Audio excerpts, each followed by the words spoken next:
2 years after the ink dried on my divorce papers, my ex-husband's sister decided to ambush me in the lobby of Atlanta's most exclusive private hospital. She paraded over in her aggressively branded designer clothing, looked me up and down with a smug smirk, and loudly announced to the room that leaving me was the best decision her brother ever made. She thought she had me cornered. She thought I was still the quiet, obedient woman they used to use as a stepping stone to build their fake upper-class lifestyle. I simply smiled and asked her if that was really true. She had no idea that 15 minutes later, a single man would walk into that room and the color would completely drain from her face as her entire fake empire shattered into pieces. My name is Simone and I am 33 years old. Before I take you through every satisfying detail of how I handled this encounter, let me know where you are watching from in the comments below. Hit that like button and subscribe if you have ever had to stand your ground against toxic people who severely underestimated your worth. I was sitting comfortably in the VIP lobby of Sterling Private Medical Center in Buckhead. This was not a regular hospital. It was a fortress of discretion and extreme wealth designed specifically for Atlanta's elite. The environment was meticulously crafted to be a sanctuary. Soft classical music played from hidden speakers integrated into the ceiling. The lighting was warm and carefully calibrated to reflect off the imported Italian marble floors. I was enjoying the absolute peace of the afternoon, reviewing some highly confidential corporate acquisition portfolios on my tablet, when the overwhelming scent of Baccarat Rouge 540 assaulted my senses. It was the kind of heavy, desperate application of perfume that announced someone who was trying much too hard to prove they belonged in a room. I did not need to look up from my screen to know it was Vanessa. My ex-husband's younger sister operated like a walking, talking billboard for financial insecurity and social climbing. When I finally raised my eyes from my work, my suspicions were completely confirmed. She stood there clutching a massive iced matcha latte decked out head to toe in aggressive luxury logos. She wore a Gucci belt, buckled far too tightly, a Chanel tote bag positioned perfectly so everyone in the lobby could see the interlocking emblem, and Prada loafers that I knew for an absolute fact were purchased on high-interest credit cards. Leaving you was the best decision my brother ever made. Look at you. You actually had the nerve to show your face in a place like this. Her voice was entirely too loud for the hushed, elegant atmosphere of the clinic. It was a calculated, performative volume. Vanessa never did anything without ensuring she had a captive audience. She wanted the well-heeled, wealthy patients sitting in the plush leather chairs around us to stop reading their magazines and watch her assert her dominance. She wanted everyone to see her putting me in my place. I took a slow, measured breath, letting the ambient classical music ground me in the present moment. I did not flinch. I did not shrink into my seat or look away in shame. I slowly raised my eyes, meeting her venomous glare, with the kind of placid, absolute indifference that I knew drove her completely out of her mind. "Is that really true, sis?" I asked, keeping my voice smooth, quiet, and entirely unbothered. "Do not call me sis. We were never family." She spat the words, taking a threatening step closer to my armchair. "You were just a charity case Darius took pity on. And now, look at you, sitting in the waiting room of a premium facility trying to use what Medicaid. They do not take standard insurance here, Simone. You should probably head back down to the Southside clinics before security tosses you out on the street." As she stood there, spewing her rehearsed insults, my mind briefly flashed back to the dark reality of my marriage to her brother Darius. Vanessa loved to spin this grand narrative in her social circles that I was some working-class burden dragging down their prestigious bloodline. The truth was far less glamorous and deeply painful. During our marriage, I was the one working grueling 60-hour weeks at a mid-level acquisitions firm just to keep our mortgage paid. Darius was a financial manager who was obsessed with appearances. He was busy leasing luxury cars he could not afford to impress clients he did not have. I cooked his meals, I cleaned our home, I balanced our checking accounts, and I swallowed the daily microaggressions from his family to keep the peace. They mocked my natural hair, calling it unprofessional. They criticized my cooking, saying it lacks refinement. They constantly looked down on my Southside Atlanta roots, treating me like a street urchin who should be grateful they let me sit at their dinner table. Darius was a master of psychological manipulation, constantly making me feel small, but Vanessa was his loudest cheerleader. When he finally filed for divorce so he could chase after a woman with old money, Vanessa actually threw a divorce celebration brunch. She posted photos all over social media, making sure to tag my former colleagues celebrating the fact that her brother had finally shed his dead weight. Darius drained my savings, hid his assets, and left me drowning in debt while Vanessa applauded his cruelty. They built an entire brand on my supposed inferiority, but sitting in that lobby, I felt no pain. I leaned back in the buttery leather chair, crossing my legs elegantly. I let my eyes trace over her, taking in the frantic, nervous energy radiating from her rigid posture. 2 years ago, an encounter like this would have sent my heart hammering against my ribs. I would have felt the hot flush of shame creeping up my neck. I would have gathered my things, apologized to the empty air, and practically run out of the building to avoid making a scene. 2 years ago, I was a woman broken by a family that constantly told me I was unworthy of taking up space in their world. But I was not that woman anymore. I am quite comfortable right here, Vanessa, I replied calmly, tapping the screen of my tablet to close my files. But you seem a little tense this afternoon. Is the luxury event planning business not booming this quarter? I saw her left eye twitch. I had hit a nerve. Vanessa survived by using other people's names and money to open doors she had not earned. Her event planning business was entirely built on loans and fake networking. She quickly plastered on a smug, condescending smile, tossing her expensive hair extensions over her shoulder with an exaggerated flourish. My business is thriving, actually, but I am not here for work. I am here for legacy. She puffed out her chest, raising her voice another decibel, so the older couple sitting 2 sofas away would definitely hear her bragging. Darius is upstairs right now in the platinum birthing suite. Camille is in labor. My brother is finally getting the son he deserves, with a woman who actually belongs in our world. A real woman. An educated old money woman who knows how to carry our family name. Not some hood-bred mistake he made in his 20s. I felt a faint, almost invisible smile touch the corners of my mouth. Camille, the supposed crown jewel of Atlanta high society. When Darius left me, he had not just moved on, he had upgraded, or so the narrative went. Camille was a legacy member of Jack and Jill. She was a Spelman graduate and the daughter of a prominent real estate family. She threw charity galas, wore custom couture, and spoke with the affected drawl of someone who had never known a day of hard work in her life. She was everything Darius and Vanessa desperately wanted to be. They craved validation by bloodline and bank accounts. A platinum suite. I echoed, keeping my tone perfectly conversational and light.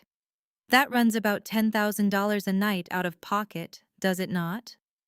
Very impressive. We only do the best. Vanessa sneered, taking a loud, obnoxious sip of her iced latte.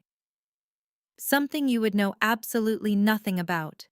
Darius is a managing director now. He is closing deals you could not even comprehend. He is building an empire, and he finally has a queen to share it with. She took a step closer, intentionally letting her shadow fall over my screen to intimidate me. So why do not you do yourself a favor and leave Simone? Seeing you here is bad energy for my nephew's birth. You are like a dark cloud of poverty. And honestly, it is embarrassing for you to be seen here when you clearly cannot afford it. I glanced down at my left wrist. The warm lobby lighting caught the brilliant, flawless diamonds on my custom timepiece. It was exactly 1:45 in the afternoon.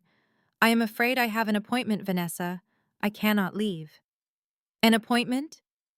She let out a sharp, barking laugh that echoed unpleasantly off the marble walls, causing a few receptionists to look over. Please, the specialists here do not see nobodies. You are probably here applying for an administrative job. Tell you what. She reached into her expensive tote bag and pulled out a crisp $20 bill, dropping it onto the glass table right next to my tablet. Take a rideshare back to your little apartment. Consider it my final act of charity to you. The sheer audacity of the gesture was almost poetic. It was the exact same condescending behavior they had subjected me to for years. They thrived on the illusion of generosity while actively stabbing you in the back. Just then, a burly security guard in a sharp suit walked into the VIP lounge. He was making his rounds, his eyes scanning the room for anything out of place. Vanessa saw him and her face lit up with malicious glee. She thought she had found the perfect way to publicly humiliate me. "Actually, I will save you the fare," Vanessa said, waving her hand frantically to catch the guard's attention. "Excuse me, officer?" "Yes, you." The guard adjusted his earpiece and walked over, his expression serious and highly professional. "Is there a problem, Mom?" Vanessa crossed her arms, adopting the haughty, entitled tone of a woman who genuinely believed she owned the building. "Yes, there is a major problem. This woman is harassing me. She does not belong in the VIP lounge. I highly doubt she is a patient here. Could you please escort her off the premises immediately? My family is paying for a premium suite upstairs, and we should not have to deal with vagrants loitering in the waiting area." The guard looked at Vanessa, processing her aggressive demand. Then he slowly turned his gaze down to me. I did not move a single muscle. I did not break eye contact.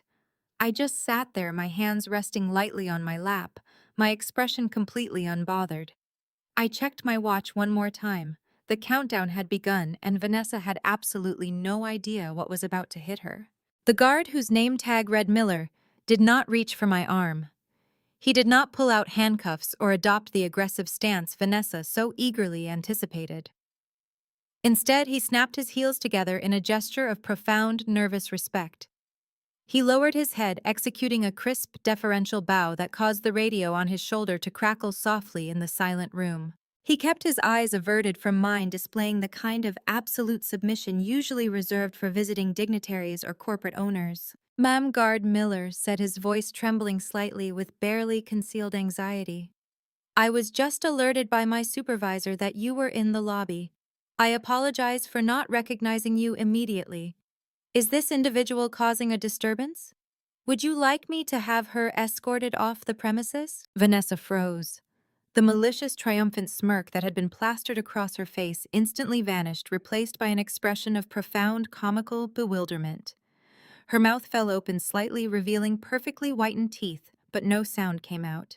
She blinked rapidly, her brain visibly struggling to process the impossible scene unfolding in front of her. She looked at the burly security guard, then at me, then back at the guard. The cognitive dissonance was simply too massive for her narrow, status-obsessed mind to handle. "Excuse me," Vanessa finally shrieked, her voice cracking in pure disbelief. "What did you just say to her? I am the one who called you over here. She is the trespasser. She is the one who does not belong in this hospital. Grab her." Guard Miller ignored Vanessa completely. He remained focused entirely on me, waiting for my instruction. I offered him a slight dismissive wave of my hand, a silent command to stand down for the moment. I wanted to see exactly how Vanessa would attempt to rationalize this glaring disruption to her worldview. It took less than 10 seconds for her defense mechanisms to kick in. Vanessa had spent her entire adult life bending reality to fit her narrative, and this moment was no different. I watched the gears turning behind her eyes as she desperately scrambled to construct a logical explanation that would allow her to maintain her delusional superiority. Suddenly, a harsh, mocking laugh burst from her lips. "Oh, I get it now," Vanessa said, slapping her manicured hand against her expensive leather tote bag. "You two know each other." "Of course you do. What is this, some kind of South Side reunion? Did you guys go to the same underfunded public high school? Or maybe he used to live in your old apartment complex before you managed to scam your way into my brother's bank account. That is incredibly cute. You found a friend in the security department to protect you." She turned to the guard, her eyes narrowing with malicious intent. "Listen to me very carefully, Rent-A-Cop. My brother is a managing director at one of the top financial firms in Atlanta. He is currently upstairs with his wife, who comes from a family that could buy and sell your entire life with a single phone call.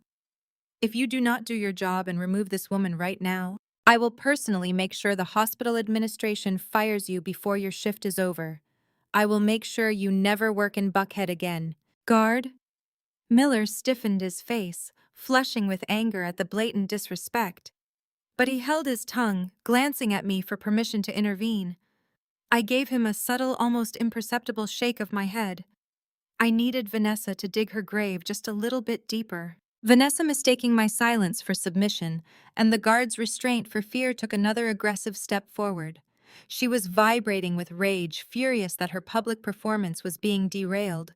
She looked down at my shoes, pristine custom-made Italian leather pumps that cost more than her car lease, and an ugly, vindictive sneer twisted her features. "You always thought you were so much better than you actually are, Simone," Vanessa sneered, tilting her plastic cup.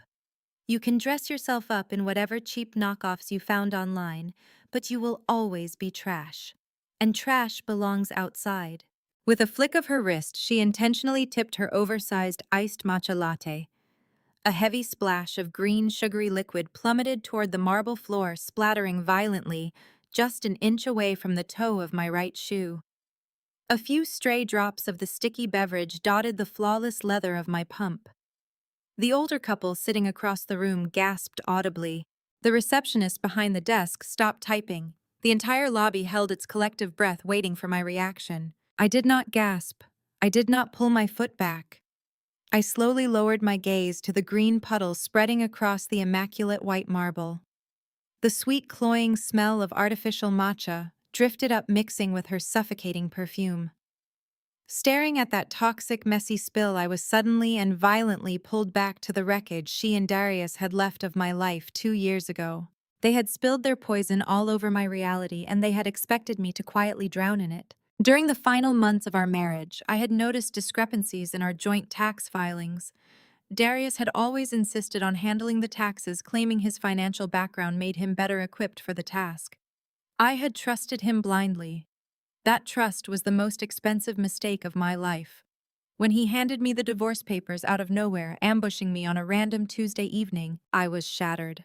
But the true devastation arrived a week later in the form of an audit notice from the Internal Revenue Service. Darius and Vanessa had not just been planning his exit strategy, they had been actively conspiring to secure his wealthy future at the cost of my total financial ruin. Vanessa, using her event planning business as a fraudulent front, had helped Darius funnel hundreds of thousands of dollars of his income into offshore shell companies and fake vendor accounts. They hid his bonuses, his commissions, and his investment returns. Meanwhile, Darius had manipulated our joint tax returns to assign massive fabricated liabilities directly to my name. He claimed exorbitant losses on business ventures he had secretly registered under my identity. He took out lines of credit using my social security number, draining the funds and leaving the balances maxed out. When the dust settled, the IRS claimed I owed over $300,000 in back taxes and penalties for income I had never seen. I was a salaried acquisitions manager. That kind of debt was a death sentence. But the financial abuse was only half of their master plan. Vanessa spearheaded the social execution. Atlanta is a massive city, but the elite African-American social circles operate like a small, tightly knit town. Reputation is currency. Vanessa systematically poisoned the well. She went to every country club luncheon, every charity gala, committee meeting, and every prominent church service, whispering vicious, calculated lies about me. She told everyone who would listen that I had been carrying on multiple affairs with subordinate employees. She claimed I was suffering from a severe, untreated mental illness and had become physically abusive toward Darius. She painted her brother as a long-suffering, patient saint who had desperately tried to save our marriage before fleeing for his own safety. I watched my entire support system evaporate overnight. Women I had considered close friends suddenly stopped returning my calls. Dinner invitations vanished. Colleagues looked at me with pity and suspicion in the break room. I was completely isolated, fighting a massive legal and financial battle alone, while Darius and Vanessa paraded around Atlanta, playing the victims and soaking up the sympathy of the elite. They had tried to bury me alive. They had poured their toxic lies all over my name, hoping I would simply disappear into the dirt. They never expected a seed to grow in the dark. I blinked, pulling myself out of the painful memories and back to the pristine, chilled air of the Sterling Medical Center lobby. The green liquid was still pooling on the marble floor. Vanessa was standing over me, her chest heaving with exertion, waiting for me to break. She wanted tears. She wanted a screaming match. She wanted me to lose my composure so she could point her manicured finger and prove to the entire room that I was exactly the unhinged low-class woman she claimed I was. Instead, I smoothly placed my iPad into my leather briefcase. I placed my hands on the armrests of the chair and slowly, deliberately stood up. I am 5 feet 10 inches tall in flats. In my heels, I towered over Vanessa. I stepped right into her personal space, forcing her to tilt her head back to maintain eye contact. The sudden, overwhelming shift in my physical dominance caused her to instinctively take a half step backward, her Prada loafers slipping slightly on the spilled matcha. I did not raise my voice. I did not need to. I spoke with a quiet, lethal precision that commanded the absolute attention of every single person in that lobby. For a fraction of a second, true fear flashed across Vanessa's eyes. My words hung in the air, cold and absolute. She stared up at me, her confidence fracturing, as her brain tried to calculate whether I was bluffing. But Vanessa could never let a moment of silence stand. Silence allowed room for reality to set in, and her reality was a fragile house of cards built on other people's money. To combat the sudden, icy dread creeping up her spine, she did what bullies always do when their authority is challenged. She called for backup. She let out a loud, theatrical scoff, tossing her head back and rolling her eyes toward the ceiling. She stepped away from the puddle of spilled green tea, holding her designer bag like a shield. "Oh, you are completely delusional," Vanessa announced to the room, her voice shaking slightly despite her best efforts to project power. "You really think you can intimidate me with some vague threat? You are nothing, Simone. You have always been nothing. In fact, I think there is someone who would love to see how pathetic you look right now." She reached into her tote bag and pulled out her latest model smartphone, its case covered in glittering rhinestones. Her manicured fingers flew across the screen. The distinctive chime of a video call connecting echoed in the quiet lobby. She held the phone up high, angling the camera, so it captured both her triumphant face and my calm posture standing behind her. "Hey, Mom!" Vanessa practically shrieked into the phone, her voice dripping with artificial joy. "You will never guess what I found loitering in the VIP lobby of Sterling Medical.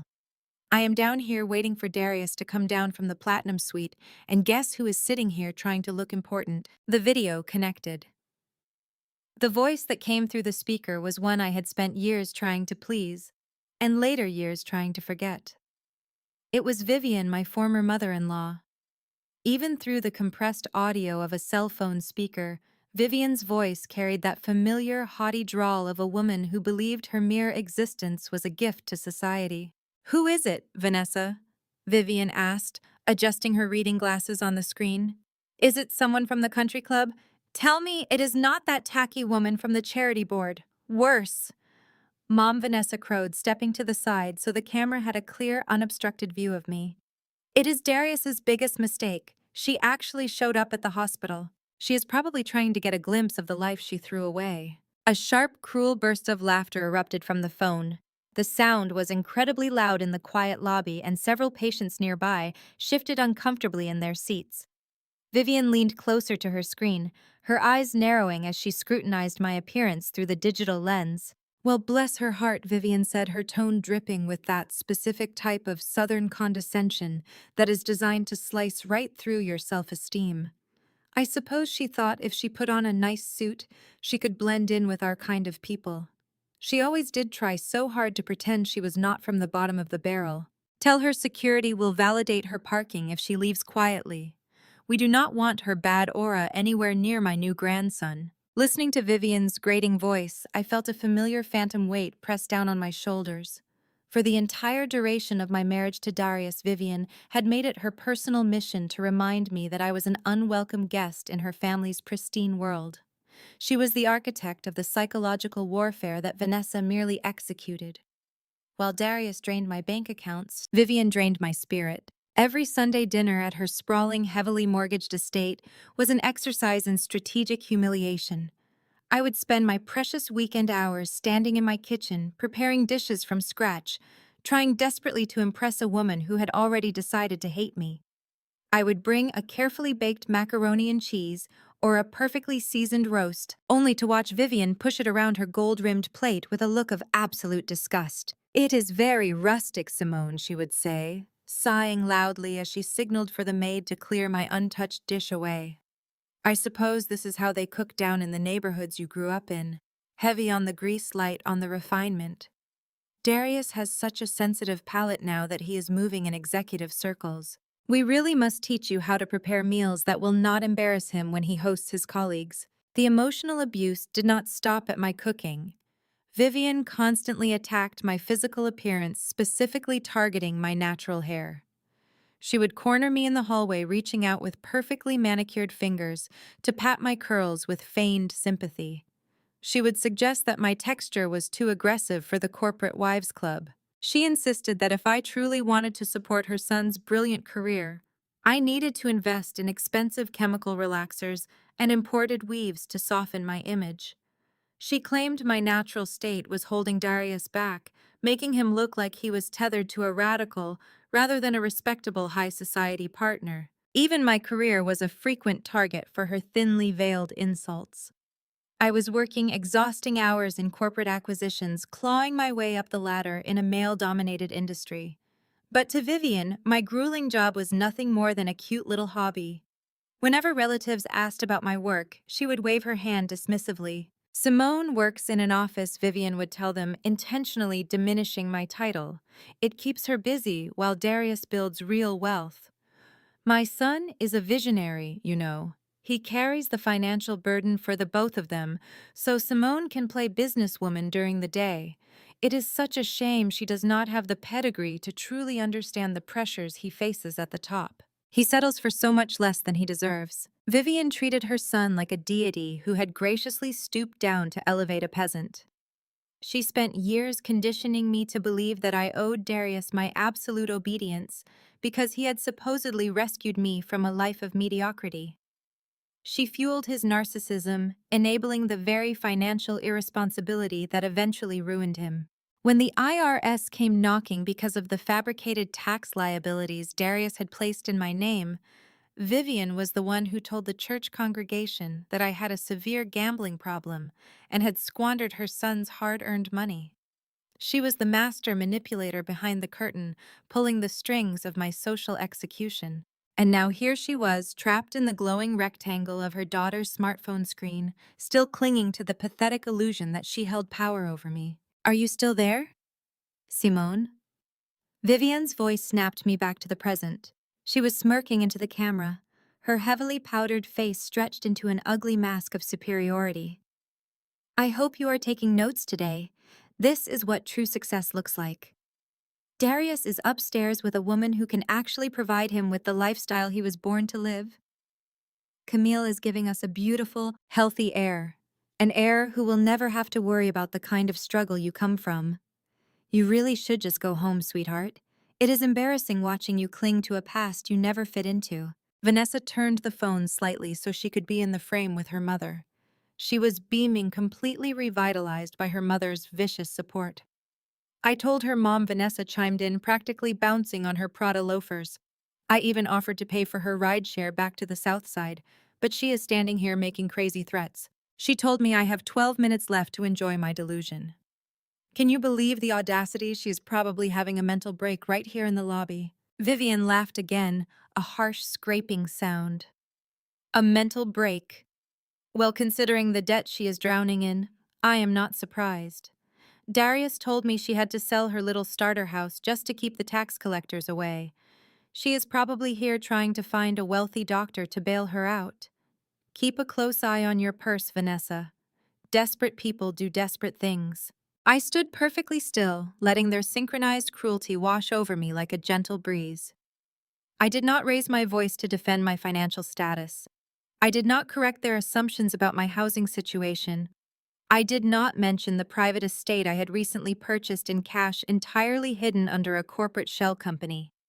I simply let them bask in their shared toxic fantasy. The security guard Miller was still standing a few feet away. He looked deeply uncomfortable, clearly recognizing the immense power imbalance in the room, even if Vanessa and Vivian were entirely blind to it. He watched me with wide eyes, waiting to see how I would handle the blatant disrespect. I checked my watch again. The flawless diamonds gleamed under the recessed lighting. 4 minutes had passed since my initial warning. They had exactly 8 minutes left. I slowly took a step forward, closing the distance between Vanessa and myself. My movements were fluid and unhurried. Vanessa instinctively stiffened her grip, tightening on her phone, but she forced herself to stand her ground, bolstered by her mother's presence on the screen. I leaned in close, positioning myself so that my face was perfectly framed in the video call alongside Vanessa's. I looked directly into the camera lens, making unbroken, piercing eye contact with Vivian. The smirk on the older woman's face faltered slightly. For the first time in her life, she was not looking at a terrified, eager-to-please daughter-in-law. She was looking at a predator who had calmly and meticulously backed her entire family into a corner. "Vivian," I said, my voice rich, smooth, and dangerously soft. "I must admit, your commitment to the performance is truly remarkable. You still sound exactly like a woman who actually owns the deed to her own house." The silence from the phone was instantaneous. Vivian's eyes widened behind her reading glasses. Her mouth snapped shut. "It is fascinating how confidently you speak about wealth and pedigree." I continued my gaze, holding her captive through the digital connection. "Especially considering the multiple default notices currently piling up in your mailbox. I highly recommend you spend less time worrying about my aura, and a lot more time worrying about your offshore accounts. The ones Darius set up for you using my forged signature." Vivian's face drained of color. The heavy powder on her cheek suddenly looked like chalk against her pale skin. She opened her mouth to speak, to deny it, to shout an insult, but no sound came out. The sheer terror of realizing that her deepest, darkest financial secrets were entirely known to me paralyzed her vocal cords. Vanessa, feeling the sudden dramatic shift in her mother's demeanor, looked at the screen in confusion. "Mom?" she asked, her voice losing its arrogant edge. "Mom, what is she talking about?" I did not break eye contact with Vivian. I let a slow, terrifying smile spread across my face. It was not a smile of joy. It was the smile of an executioner watching the trap spring shut. "Keep that energy for the audit, Vivian." Without waiting for a response, I reached out and firmly tapped the red button on Vanessa's screen. The video call ended instantly, cutting off Vivian's horrified gasp. The screen went completely black, reflecting Vanessa's stunned, furious face back at her. "How dare you touch my property!" Vanessa shrieked, her voice echoing sharply against the polished marble walls of the VIP lounge. Her face contorted with a mixture of sheer outrage and underlying panic as she stared at the dead screen of her smartphone. "You have absolutely no right to lay a hand on my things. You are completely unhinged." I did not offer a single word of apology or explanation. I simply turned away from her. Frantic, vibrating energy smoothed the crease of my custom-tailored trousers and sat back down in the plush leather armchair. Reaching into my briefcase, I retrieved my iPad. The ambient light of the screen illuminated my face as I unlocked the device with a quick glance. I completely ignored the erratic, heavy breathing of my former sister-in-law standing just a few feet away. I tapped a heavily encrypted application icon on my home screen and opened a comprehensive digital dossier. Vanessa continued to rant, pacing a tight circle in front of me. She waved her arms wildly, demanding that the security guard take immediate action against my supposed assault. But her voice was rapidly fading into mere background noise.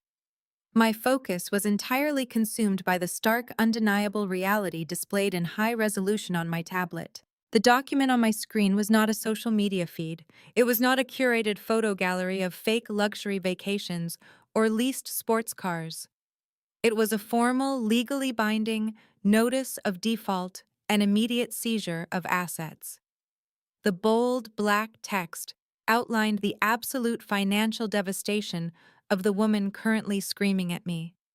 I swiped my finger across the glass, scrolling past the cover page to reveal a meticulously detailed breakdown of severely delinquent commercial loans, unpaid vendor invoices, and fraudulent lines of credit. This was my masterpiece. This was the culmination of 2 years spent operating entirely in the shadows.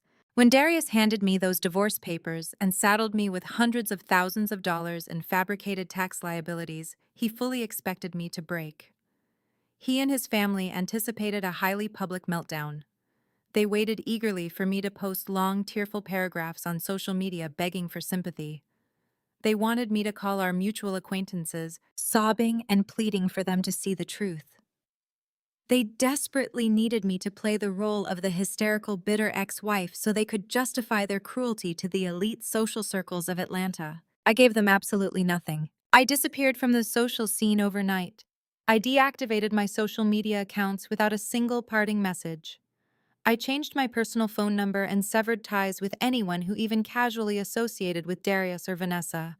I did not waste a single ounce of my energy crying over a man who had actively plotted my financial execution.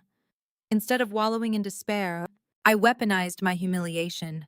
I took the suffocating weight of the debt he left me and forged it into pure, unadulterated ambition. Before the divorce, I was a highly competent but overworked mid-level manager at a corporate acquisitions firm. I had spent years analyzing the financial vulnerabilities of failing businesses, identifying their weak points, and facilitating buyouts for wealthy clients. Darius always diminished my career, calling it a boring desk job. He completely failed to realize that he had given me the exact education I needed to dismantle his entire life. I dedicated every waking hour to my career. I worked 100-hour weeks sleeping in my office and surviving on black coffee and relentless determination. I used my intricate knowledge of the tax code and corporate law to systematically untangle the fraudulent liabilities Darius had placed in my name. Once I cleared my own slate, I turned my attention outward. My aggressive, flawless risk assessments caught the attention of several highly secretive private equity investors. These were men and women who possessed billions of dollars and preferred to remain entirely anonymous while expanding their portfolios. They recognized my ruthless intellect. They saw a woman who possessed zero sentimentality when it came to business. With their quiet financial backing, I established a specialized shadow fund. We operated through a complex web of anonymous limited liability companies, shell corporations, and proxy buyers. Our primary objective was identifying distressed assets, buying up highly leveraged debt for pennies on the dollar, and executing hostile takeovers of vulnerable companies. I became an apex predator in the corporate ecosystem of Atlanta, moving completely undetected. While Vanessa and Darius were busy clinking champagne glasses at charity galas and bragging about their superficial wealth, I was sitting in sterile, windowless boardrooms, purchasing the very ground they walked on. I learned very quickly that the individuals who flaunted their luxury the loudest were almost always the ones closest to total bankruptcy. The elite society they desperately sought to impress was entirely built on high-interest loans and fragile credit scores.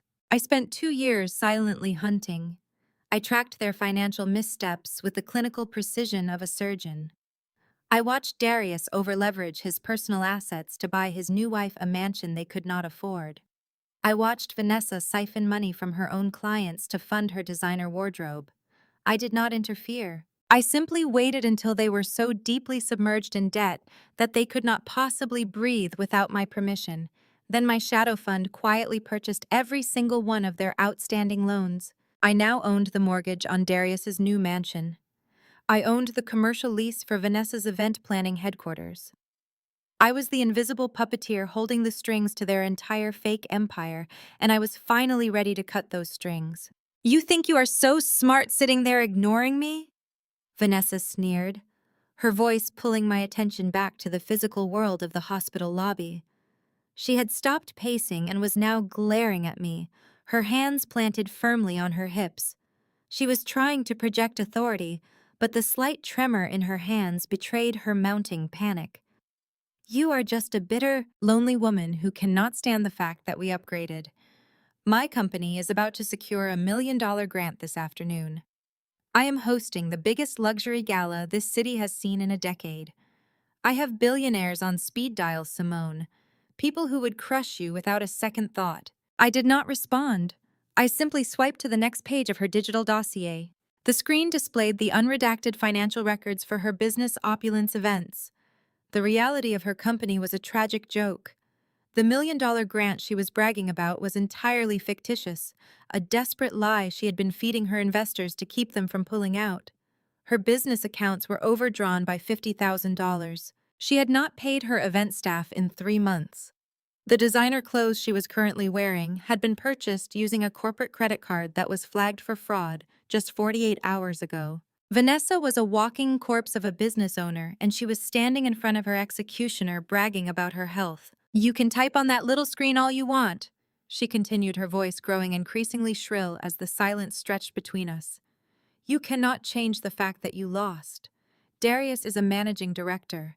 He handles wealth you cannot even fathom. He is upstairs right now ensuring that his legacy is secure. You are a footnote in our family history. A cautionary tale about what happens when you let the help sit at the dining room table." Her insults washed over me without leaving a single mark.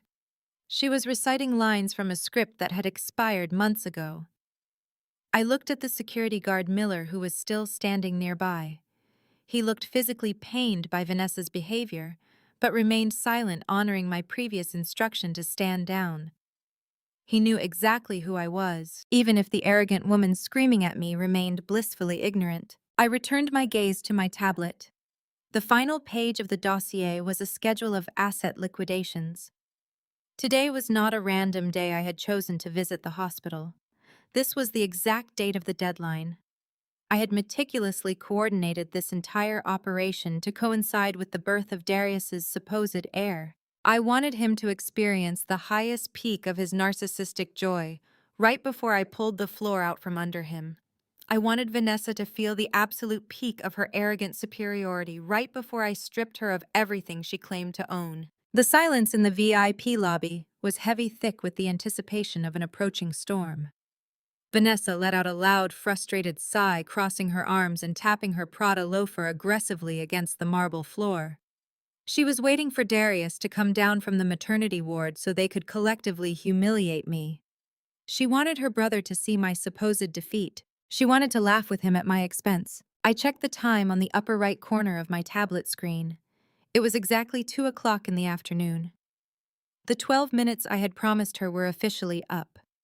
The trap was fully set, the exits were blocked, and there was absolutely nowhere left for her to run. A sharp, crisp notification chime broke the tense silence of the room.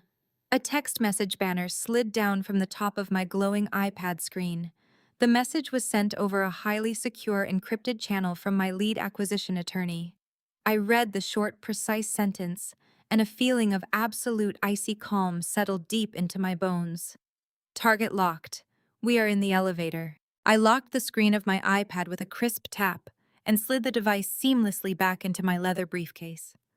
The metallic snap of the briefcase clasp echoed sharply in the quiet medical lobby, signaling the end of my preparations.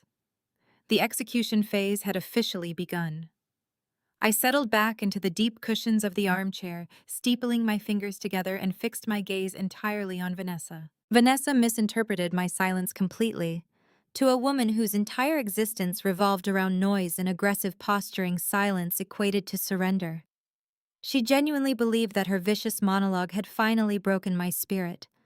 She assumed I was sitting there paralyzed by the overwhelming magnitude of her supposed success, desperately searching for a way to escape the lobby before her brother arrived to deliver the final crushing blow. She pulled a compact mirror from her Chanel tote bag and began aggressively checking her makeup, ensuring her contour was flawless for her impending victory lap.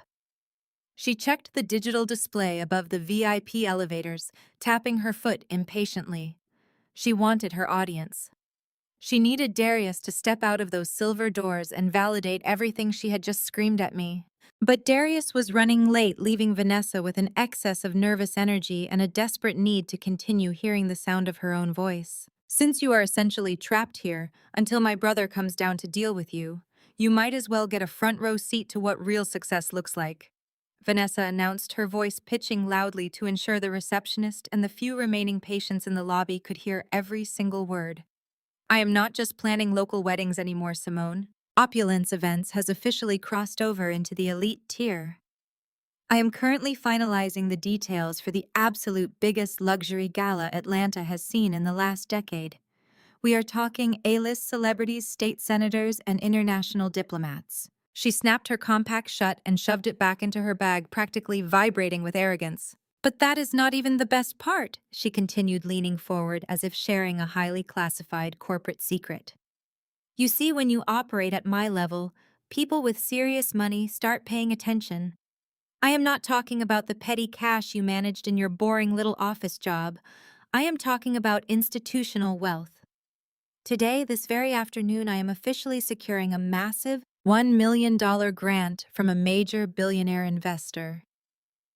A silent partner who recognizes my absolute genius and wants to scale opulence events to a global market. Vanessa threw her hands up, gesturing to the opulent hospital surroundings as if she already owned the building. They are wiring the funds today. $1 million, Simone. It is a no-strings-attached grant to elevate my brand. This investor has a reputation for turning small luxury businesses into multi-million-dollar empires overnight. I am having a celebratory dinner with their legal team in just a few hours to sign the final paperwork. So while you are taking your sad little rideshare back to the South Side, trying to figure out how to pay your grocery bill, I will be sitting across from billionaires, drinking imported champagne, and finalizing my ascension into the 1%. That is the difference between us. I manifest greatness. You just attract struggle. I sat perfectly still, letting her paint her magnificent, entirely fabricated masterpiece in the air between us. My face remained a mask of serene, polite interest. Internally, however, my mind was running a rapid clinical calculation of the absolute carnage I had meticulously orchestrated. The depth of Vanessa's financial illiteracy was truly staggering. She lived in a fantasy world where she believed high finance operated like reality television. She actually thought a mysterious billionaire was handing her $1 million grant out of the goodness of their heart simply because she threw decent parties. She had absolutely no idea that in the world of corporate acquisitions, there is no such thing as free money. There is only leverage, and there is debt. The reality of her thriving business was a catastrophic nightmare. Opulence Events was not a luxury empire. It was a hollow, rotting shell built entirely on a foundation of massive, high-interest bridge loans.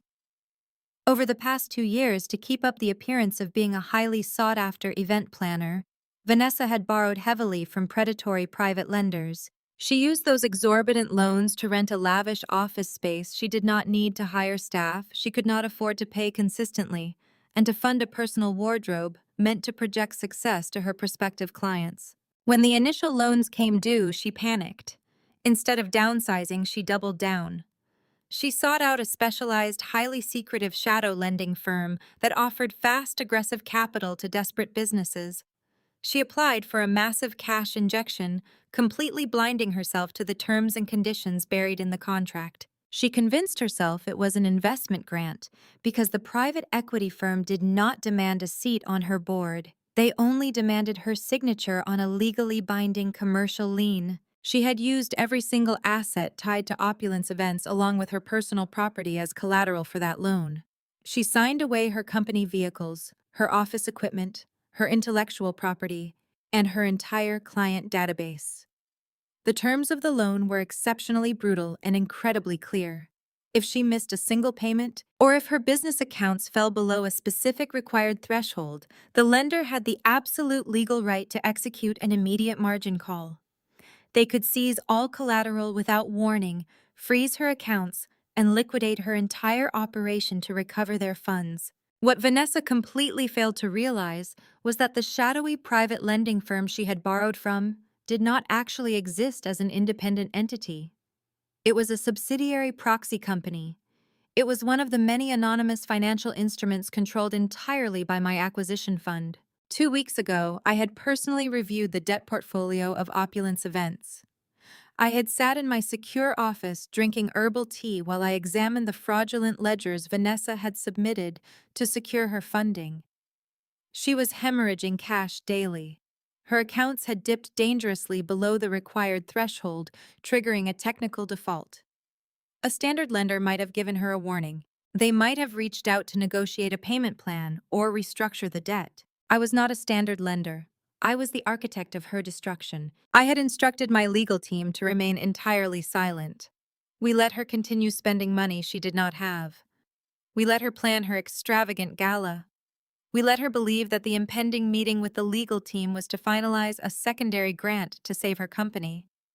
We allowed her to inflate her ego to the absolute maximum capacity, knowing that the higher she flew, the more devastating the impact would be when she finally hit the concrete. At exactly 8 o'clock this morning, my firm executed the margin call. The legal notices were transmitted directly to her banks. Her corporate accounts were instantly frozen. The commercial lease on her office space was seized. The vendors she had hired for her upcoming gala were notified that Opulence Events was in default, and all outstanding invoices would not be honored by the management. The event was effectively canceled before the first guest even received an invitation. Vanessa was standing in the lobby of the Sterling Private Medical Center, bragging about her impending ascension into the 1%, completely oblivious to the fact that she was already totally, legally, and irreversibly bankrupt. The billionaire investor she thought was coming to save her business and validate her existence was not arriving with a checkbook. The investor was sitting directly across from her in a custom-tailored suit, silently watching her dig her own grave. The sheer irony of her situation was almost intoxicating. She had spent years mocking my financial responsibility. She had cheered when Darius assigned his fraudulent tax debt to my name, hoping it would crush me. She had called me a dark cloud of poverty. Yet here she was, wearing stolen clothes, carrying a stolen bag, bragging about stolen money, totally unaware that I now owned the very shoes on her feet. "I am sure your gala will be an unforgettable event, Vanessa," I said softly, my voice cutting through her boastful rant. "The kind of event people will talk about in Atlanta for years to come." "You better believe it," she snapped, tossing her hair over her shoulder and adjusting her posture. "You will probably read about it in the social pages. Do not bother trying to crash it, though. Security will have your name on a strict block list. I only associate with people who bring value to the table, people who actually understand how money works in this city." I offered her a slow, knowing nod. I could not agree more. Understanding how money works is absolutely essential. It is fascinating how quickly a fortune can change hands when someone fails to read the fine print on a commercial lien. Vanessa frowned, a tiny wrinkle appearing between her perfectly sculpted eyebrows. She opened her mouth to ask what I meant, to demand I explain my cryptic comment, but her attention was suddenly drawn away. She looked past my shoulder, her eyes widening as she stared at the main entrance of the facility. The heavy tension in the room instantly mutated. The atmosphere grew thick, heavy, with the undeniable electricity of impending chaos. I did not turn around to look. I did not need to. I knew exactly what was happening behind me. I had orchestrated every single second of this timeline with military precision. I slowly raised my left arm, rotating my wrist slightly so the face of my watch caught the soft overhead lighting. The second hand swept across the diamond-encrusted dial with a smooth, silent glide. I watched the movement with absolute concentration. The countdown I had started 12 minutes ago was rapidly approaching its final conclusion. 10, 9, 8. Vanessa's breathing hitched. She took a half step forward, completely forgetting my existence as her eyes locked onto the entrance. She eagerly prepared her brightest, most sycophantic smile, assuming her moment of ultimate validation had finally arrived. 7, 6, 5. I lowered my arm and rested my hands gracefully on my lap. I straightened my spine, rolling my shoulders back. I was no longer the wounded, discarded ex-wife. I was the reigning authority in the room, and the execution was about to commence. 4, 3, 2, 1. I checked my watch. The countdown hit 0. The heavy glass doors of the VIP lobby slid open. The heavy glass doors of the VIP lobby slid open. The crisp, sterilized air of the medical facility was instantly displaced by a palpable electric surge of kinetic energy. It was not just an entrance, it was an environmental takeover. The quiet, manufactured serenity of the Buckhead Hospital shattered the moment the threshold was crossed. A highly synchronized formation of individuals swept into the expansive marble lobby. They moved with the terrifying silent precision of a military strike team dressed in immaculate dark bespoke suits. There were 6 of them in total. 4 heavily muscled security personnel with discreet earpieces fanned out immediately, their eyes scanning the perimeter with calculated predatory assessment. 2 sharply dressed corporate attorneys carrying thick leather portfolios flanked the center of the formation, projecting an aura of absolute legal intimidation. And in the epicenter of this formidable phalanx walked a man who demanded the total submission of the room without uttering a single syllable. This was Kendrick. He was a striking, commanding African-American man who moved with the effortless predatory grace of a panther navigating a concrete jungle. He stood well over 6 feet tall, his broad shoulders filling out a charcoal gray Tom Ford suit that draped over his athletic frame with flawless perfection. A stark white dress shirt provided a razor-sharp contrast against his deep, flawless dark skin. He wore no tie, the top 2 buttons of his shirt undone, radiating a dangerous blend of casual arrogance and absolute authority. His jawline looked as though it had been carved from obsidian, sharp and unforgiving. His dark eyes swept across the lobby, calculating, assessing, and entirely unimpressed by the supposed luxury surrounding him. The shift in the room was immediate and profound. The low hum of polite conversation among the waiting patients ceased entirely.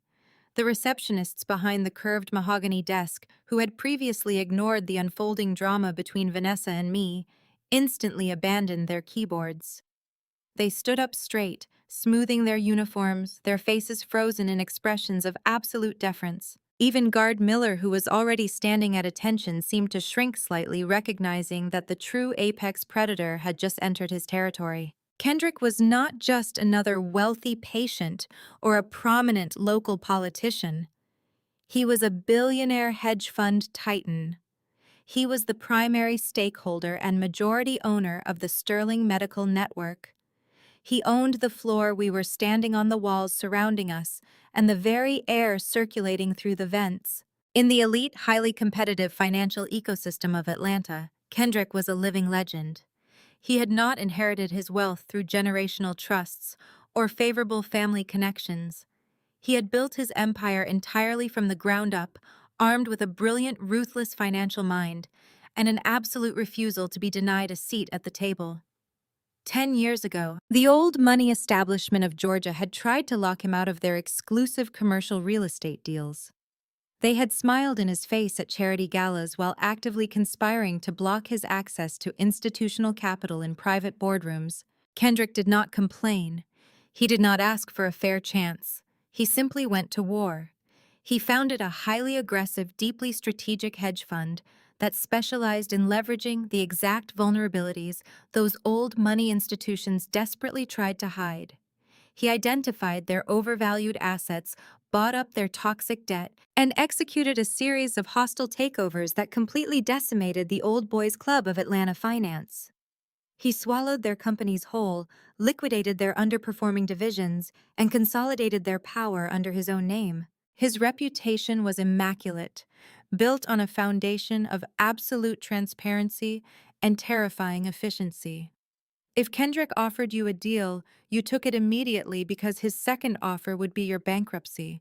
He was known for being intensely private, fiercely protective of his inner circle, and completely merciless to anyone who attempted to cross him.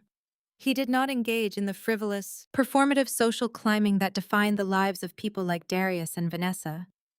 He did not need to lease luxury cars or buy expensive country club memberships to prove his worth. His power was not an illusion projected for an audience. It was measurable in the billions, verified by the stock market, and feared by every major corporate board in the Southeast. His recent acquisition of the Sterling Medical Network had been a masterclass in corporate strategy. The hospital group had been quietly hemorrhaging money due to severe administrative mismanagement. Kendrick had swooped in, purchased the controlling shares at a fraction of their actual value, gutted the incompetent executive board, and restructured the entire organization. He transformed it into the most profitable, highly sought-after medical facility in the region. The very building Vanessa was currently using as a backdrop for her fake superiority was in reality just another line item in Kendrick's massive portfolio. I remained perfectly still in my leather armchair watching him approach. My heart beat with a steady rhythmic thrum. This was the moment the tectonic plates of my life finally shifted into their permanent rightful positions. Vanessa, however, was experiencing a completely different reality. She was standing exactly where I had left her, frozen in the center of the lobby. Her eyes were wide, tracking the movement of the security detail and the attorneys. She had spent her entire adult life studying the hierarchy of wealth in Atlanta. She knew exactly who Kendrick was. His face had graced the cover of every major financial publication in the country. He was the ultimate prize, the white whale of the social climbing elite. He was the kind of man Vanessa and Darius would willingly sacrifice their own dignity just to be in the same room with. I watched the transformation wash over her face. The angry, panicked expression she had worn just moments ago evaporated completely. The fear of her impending financial ruin, the confusion over her mother's terrified reaction on the video call, the embarrassment of her public tantrum, all of it was instantly wiped away by a tidal wave of blinding, unadulterated greed. To Vanessa, Kendrick's arrival was not a disruption. It was a divine intervention. It was a lifeline thrown directly to her from the heavens. She genuinely believed that this was the billionaire investor she had been bragging about. Her narcissistic, delusional brain immediately connected the dots in the most self-serving way possible. She convinced herself that the silent partner who was supposedly granting her event planning company $1 million had decided to show up in person at the hospital to deliver the good news. She thought he was here to validate her status, to rescue her from the ugly confrontation with me, and to personally elevate her into the stratosphere of the ultra-wealthy. Her entire posture changed. She threw her shoulders back, pushing her chest out and sucking in her stomach. She quickly reached up to smooth her hair extensions, ensuring every strand was perfectly in place. She bit her lips to bring color to them, her eyes gleaming with a predatory, desperate hunger. She completely forgot about the spilled matcha latte on the marble floor. She forgot about the security guard she had demanded throw me out. She forgot about me entirely. This was her moment. This was the validation she had been chasing her entire life. Kendrick and his entourage were walking briskly across the expansive lobby, cutting a direct path toward the VIP elevator bank. They were moving with purpose, their expressions serious and focused. They showed absolutely no interest in engaging with anyone in the waiting area. They were here on business, operating on a level that most people in that room could not even fathom. But Vanessa was never one to respect boundaries. She operated on the assumption that her mere presence was a gift to whoever she deemed worthy of her attention. She saw Kendrick approaching and decided she was not going to let this opportunity pass her by. She was going to seize her moment, secure her fake grant, and humiliate me all at once. Vanessa took a sharp, aggressive step forward, intentionally positioning herself directly in the path of the approaching group. She moved with such sudden, frantic energy that one of the security guards immediately stepped up, raising a large hand to intercept her. The guard was a massive wall of muscle trained to neutralize threats before they even materialized. But Vanessa did not care. She was completely blinded by the proximity of unimaginable wealth. She practically shoved me aside, her designer bag hitting my shoulder as she lunged forward. She dug her hand frantically into her Chanel tote, her manicured fingers searching desperately for the small, gold-embossed card case she always carried. She pulled out a thick, textured business card, holding it out in front of her like a shield. Her eyes lit up with a feverish, greedy recognition. She plastered on a wide, seductive smile, preparing to introduce herself to the man she believed was about to fund her entire fake empire. She stepped right into the line of fire, extending her hand toward the billionaire, entirely ready to intercept Kendrick before he could take another step. She stepped right into the line of fire, extending her hand toward the billionaire, entirely ready to intercept Kendrick before he could take another step. The lead security guard, a man built like a reinforced concrete wall, immediately shifted his considerable weight to physically block her path. He raised a massive hand, his face devoid of any emotion, fully prepared to neutralize what he clearly perceived as an immediate physical threat to his principal. But Vanessa, utterly oblivious to the physical danger she was actively putting herself in, simply sidestepped the guard with the frantic, chaotic agility of a woman desperate for a financial lifeline. She thrust her gold-embossed business card forward, aiming it directly at Kendrick's chest, as if it were a shield. "Mr. Kendrick?" Vanessa practically shrieked, her voice echoing shrilly across the polished marble lobby, shattering the carefully curated silence of the hospital. "I am Vanessa, CEO and founder of Opulence Events. I am the one you are here to see today. We are supposed to finalize the details of my $1 million grant." Kendrick did not slow his formidable pace. He did not extend his hand to take her card. He did not even blink. He continued walking with the exact same predatory, unhurried stride, forcing Vanessa to awkwardly shuffle backward in her Prada loafers, just to avoid being trampled by his sheer physical momentum. She stubbornly refused to take the hint. Desperation made her exceptionally bold. She scrambled to keep up with him, her designer tote bag swinging wildly against her hip, her heels clicking frantically against the floor. "I know we were scheduled to sign the final paperwork upstairs in the administrative suites." Vanessa continued speaking at a rapid, breathless pace, desperate to fill the silence. "But I am so incredibly glad we bumped into each other down here. My brother Darius is a managing director at one of the top wealth management firms in the city. He is actually upstairs right now in your platinum birthing suite with his wife Camille. Her family is practically Atlanta royalty. Darius would absolutely love to shake your hand today and discuss some potential synergies between his firm and your hedge fund." I watched this pathetic, transparent display from the comfort of my armchair, my face a mask of serene indifference.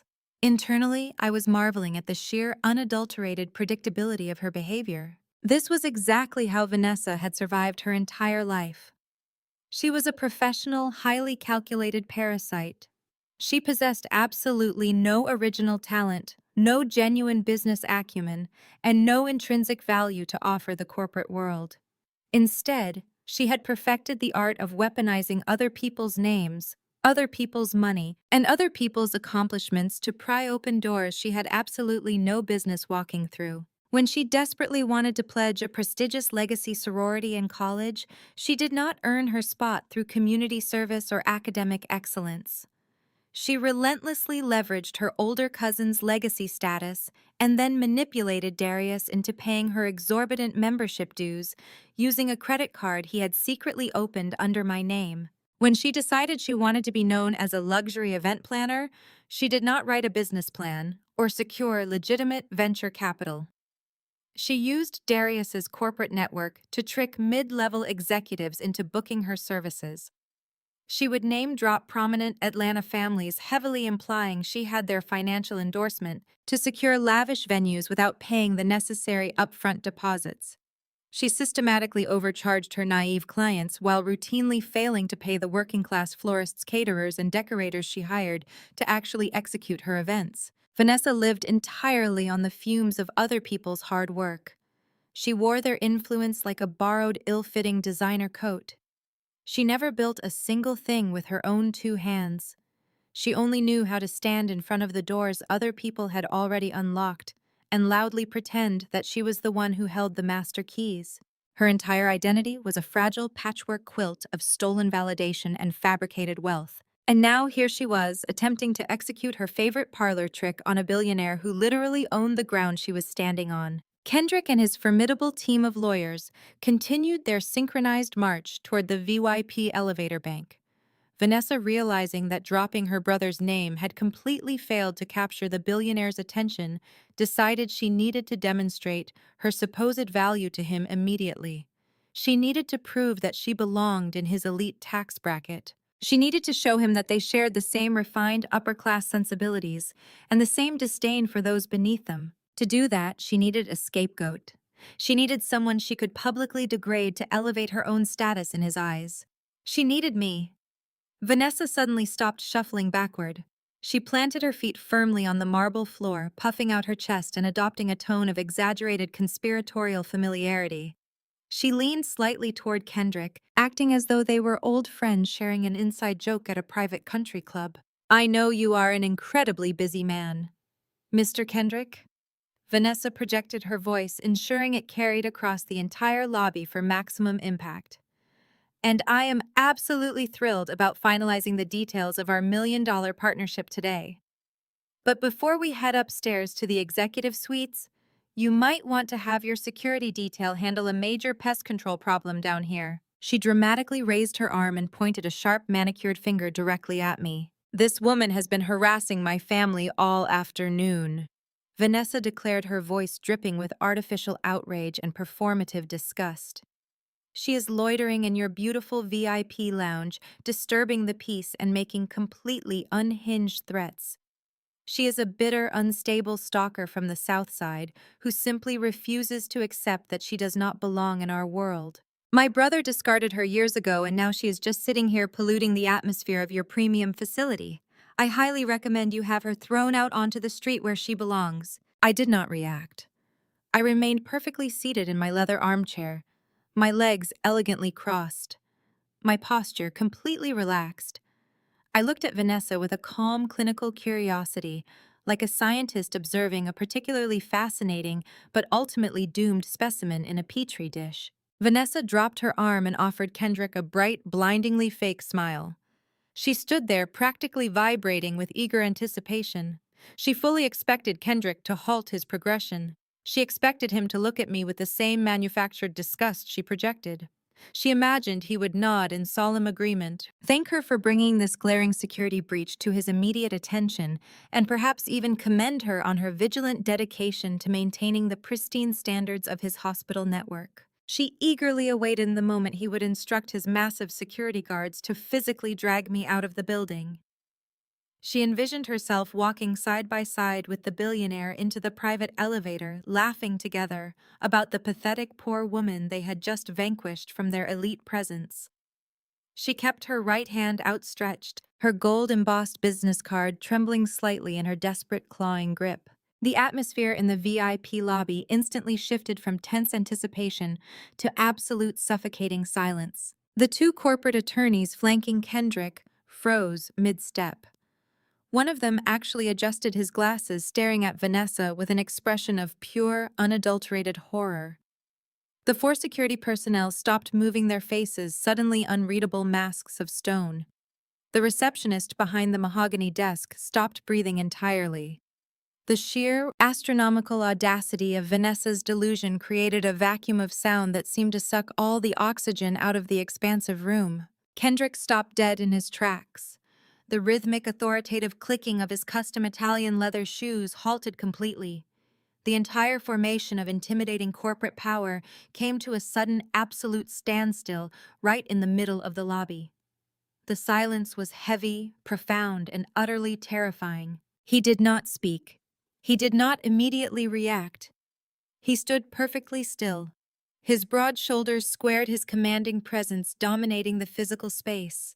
Slowly, deliberately, he turned his head. He lowered his dark, piercing eyes to look at the woman standing in front of him. He looked at Vanessa.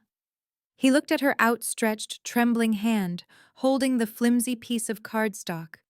He looked at her heavily contoured face, taking in the eager, desperate, hungry smile plastered across her features. His expression was not angry. It was not annoyed. It was something infinitely worse. It was the absolute freezing clinical disgust of a man looking at a cockroach that had somehow managed to wander onto his pristine dinner plate. It was the look of a deity forced to acknowledge a particularly foul-smelling piece of trash on the sidewalk. He surveyed her aggressive designer labels, her frantic posturing, and her profound ignorance with total unrelenting contempt. Then, without acknowledging a single syllable she had just uttered, without taking her card, without gracing her desperate existence with even a fraction of a verbal response, he looked past her. He looked directly at me. He looked directly at me. Kendrick did not spare a single fraction of a second to acknowledge the trembling piece of cardstock in Vanessa's extended hand. He did not utter a word of polite dismissal or offer a patronizing nod. He simply adjusted his trajectory by a few inches and stepped entirely around her. He moved with the fluid, unbothered grace of a man sidestepping a discarded candy wrapper on the pavement. The elite wall of corporate attorneys and security personnel perfectly mirrored his movement, parting seamlessly to flow around Vanessa, leaving her completely stranded in the center of the lobby, with her hand thrust out into empty, sterile air. The resounding humiliation of that dismissal was absolute. Vanessa had thrown her entire fabricated social weight into that introduction, desperately banking on the illusion of her supremacy, only to be bypassed, as if she possessed zero physical mass. Kendrick closed the distance between the center of the room and my armchair in a few long, commanding strides. The moment he stepped into my immediate orbit, the terrifying predatory aura he projected to the rest of the world instantly dissolved. The razor-sharp lines of his face softened into an expression of profound, undeniable reverence. The towering billionaire, the man who routinely made Wall Street executives sweat through their bespoke suits, stopped directly in front of my chair and looked down at me with absolute adoration. He leaned forward, his broad shoulders blocking out the harsh hospital lighting, and pressed a gentle, lingering kiss to my cheek. The scent of his bespoke sandalwood and black pepper cologne temporarily overpowered the cloying artificial sweetness of Vanessa's spilled matcha latte. He straightened up and extended a thick, heavily textured leather-bound folder toward me. He did not hand it over casually. He presented it with the formal, deliberate respect one reserves for a commanding officer. Kendrick turned his head just slightly, ensuring his voice would carry across the absolute pin-drop silence of the VIP lobby. He spoke with a deep, resonant authority that vibrated off the marble walls. "The acquisition of the hospital network is complete. Sorry to keep you waiting, Madam Chairwoman. Shall we proceed with the asset liquidation?" The words hung in the air, heavy and lethal, effectively detonating a nuclear bomb in the center of Vanessa's fabricated universe. "Madam Chairwoman." The title echoed through the lobby, bouncing off the polished surfaces and sinking deep into the minds of everyone present. Guard Miller visibly relaxed, his earlier deference entirely validated. The receptionist stared in wide-eyed awe. But none of their reactions mattered. The only reaction that mattered was taking place just a few feet away, where Vanessa was currently undergoing a catastrophic mental collapse. She stood frozen, her arms still half raised from her failed networking attempt, her brain violently rejecting the auditory information it had just received. She looked at Kendrick, the ultimate symbol of Atlanta wealth and power, standing in a protective, deferential stance beside my chair. She looked at the heavy leather folder resting in my lap. She looked at the flawless diamonds on my watch, the custom tailoring of my suit, and the absolute unshakable calm radiating from my posture. The sickening truth began to claw its way through her thick layers of delusion. I was not just sitting in the lobby of Sterling Private Medical Center waiting for a handout. I was not a charity case relying on public assistance. I was not a poor, discarded woman trying to catch a glimpse of my ex-husband's new life. I was the owner. Kendrick and I were not just romantically involved. We were an apex predator partnership in the world of high finance. When Darius abandoned me and left me drowning in fabricated debt, I did not just claw my way back to the surface. I learned how to manipulate the very currents that tried to drown me. I built my shadow acquisitions fund with ruthless precision, targeting distressed assets and executing hostile takeovers that left traditional investment bankers spinning in my wake. It was during one of those highly aggressive corporate raids that I first crossed paths with Kendrick. I had identified a massive vulnerability in a commercial real estate portfolio that his firm was attempting to acquire. Instead of backing down when his lawyers sent me a cease and desist letter, I walked directly into his boardroom, laid out my financial models on his mahogany table, and proved mathematically that my strategy would yield a 40% higher return. He tried to buy me out on the spot. I refused his money and demanded a full partnership instead. He recognized my brilliance immediately. Kendrick did not want a trophy on his arm. He wanted a co-conspirator, an equal who could match his intellect and his ambition. We built an empire together in the shadows.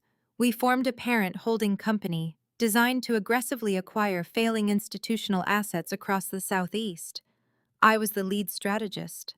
I was the architect of our expansion. I was the Madam Chairwoman. When I noticed that the Sterling Medical Network was bleeding capital due to severe executive mismanagement, and administrative bloat.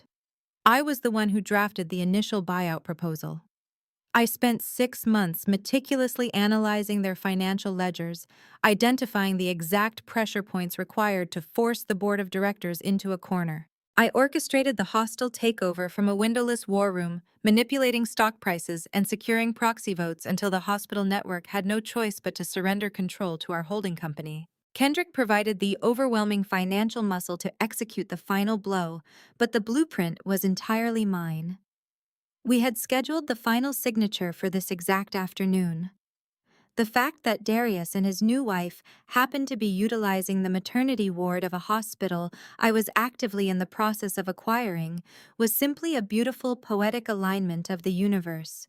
It provided me the perfect exquisite opportunity to witness their downfall from the front row. I looked up at Kendrick, accepting the leather folder with a graceful nod. The embossed gold lettering on the cover officially certified the transfer of ownership. "Thank you, Kendrick," I replied, my voice smooth and perfectly composed. "The timing is actually impeccable. I was just having a rather enlightening conversation with my former sister-in-law about the hierarchy of wealth in this city. She was just explaining to me how important it is to own the spaces you occupy." Kendrick turned his dark, penetrating gaze back to Vanessa. He did not say a word to her. He did not need to. The sheer weight of his silent, calculating stare was enough to make her physically shrink. He looked at her with the clinical detachment of an exterminator evaluating a termite problem. He stepped slightly to the side, positioning himself as a physical barrier between me and the rest of the lobby, while his security details seamlessly expanded their perimeter to secure our immediate area. Vanessa was unraveling. The cognitive dissonance was tearing her reality apart at the seams. She watched the billionaire she had idolized, the man she believed was her ultimate savior, stand guard over the woman she had spent 2 years actively trying to destroy.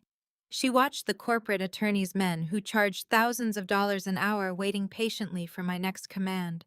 Her eyes darted frantically from the leather folder in my lap to the security guard who had bowed to me, and finally to the spilled matcha latte, slowly drying on the immaculate marble floor. The pieces of the puzzle were violently snapping together in her mind.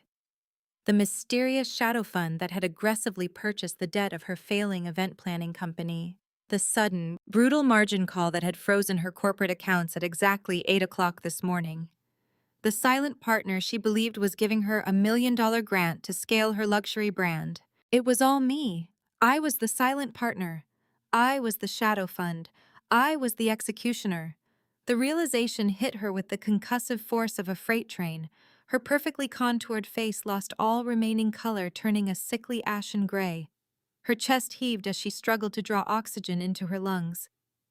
The arrogant, condescending posture she had maintained for the past 20 minutes completely collapsed, leaving her shoulders slumped and her hands trembling violently. She opened her mouth, her lips parting as if she were trying to scream to deny the reality unfolding in front of her, but her throat was completely paralyzed by shock. The plastic cup still clutched in her right hand began to slip. Her manicured fingers, slick with nervous sweat, could no longer maintain their grip on the condensation-covered plastic. The cup slid through her fingers. It plummeted towards the floor, striking the hard Italian marble with a sharp, violent crack. The plastic shattered. The remaining green liquid exploded outward, splashing aggressively across the tops of her heavily branded Prada loafers and staining the pristine hem of her designer trousers. The loud, harsh sound of the impact echoed through the dead silence of the VIP lobby, a physical manifestation of her shattered ego. Vanessa stared down at the mess pooling around her expensive shoes, her jaw dropping open in sheer, unadulterated horror. She was completely trapped in a nightmare of her own making, stripped of her fake wealth, her stolen status, and her delusional superiority. She was bankrupt, humiliated, and utterly defeated. But as I slowly opened the leather-bound folder resting in my lap and retrieved the first set of liquidation documents, I looked at her trembling, defeated form and felt absolutely no pity. Simone was not finished. I looked down at the crisp, watermarked pages resting inside the heavy leather folder. Vanessa was audibly hyperventilating now. Short, shallow gasps of air rattled in her chest as she stared at me with wide, terrified eyes. The arrogant, untouchable socialite had completely vanished. In her place stood a desperate cornered woman watching the ground physically crumble beneath her feet. I slid the first document out from the stack and held it up. The pristine white paper was stark against the warm lighting of the lobby, displaying a prominent red seal at the top right corner. "I believe you mentioned $1 million grant, Vanessa," I said, my voice cutting through her panicked breathing with surgical precision. "You were under the impression that an anonymous billionaire was going to magically descend from the sky and inject a massive amount of capital into opulence events today. You thought this meeting was a formality to secure your future in the Atlanta elite." Vanessa tried to speak, her mouth opening and closing, but her vocal cords remained entirely paralyzed. Her eyes darted frantically between the document in my hand and Kendrick, who stood silently by my side like an immovable fortress of authority. "The truth is significantly less glamorous," I continued, maintaining my absolute, unbroken composure. "The private equity firm that extended you those massive high-interest bridge loans over the last 18 months is a direct subsidiary of my holding company. I approved every single loan you applied for. I watched you leverage your entire company, your client database, and your personal assets as collateral. You signed a commercial lien that gave the lender absolute authority to demand immediate repayment in full the second your operating accounts dropped below a specific threshold." I paused, letting the heavy, devastating weight of my words settle over her. "Your accounts dropped below that threshold last night, Vanessa. You spent the remaining balance on catering deposits for a gala you can no longer afford to host. As a result, at exactly 8 o'clock this morning, my firm executed a margin call." A sharp, involuntary whine escaped Vanessa's throat. She staggered backward a single step, her designer heel slipping dangerously on the spilled, sticky matcha latte she had maliciously thrown on the floor just moments ago. "A margin call," she whispered, her voice cracking, sounding like a frightened child rather than a luxury event planner. "Yes," I replied, my tone devoid of any sympathy. "A margin call. My firm legally seized all of your corporate assets the moment the banks opened. We froze your business checking accounts, your savings, and your merchant processing terminals. You have absolutely zero access to capital. We formally seized the commercial lease on your extravagant office space in Midtown. The locks were changed by a private security team at 9 o'clock this morning. Your employees were sent home. Your company is entirely irrevocably bankrupt." Vanessa brought her trembling hands up to her face, her carefully manicured acrylic nails digging into her cheeks. She was shaking her head violently from side to side, desperately trying to reject the nightmare unfolding in real time. The absolute staggering irony of her situation was almost too poetic to ignore. Just 20 minutes ago, she had stood in this exact same lobby and ruthlessly mocked my shoes.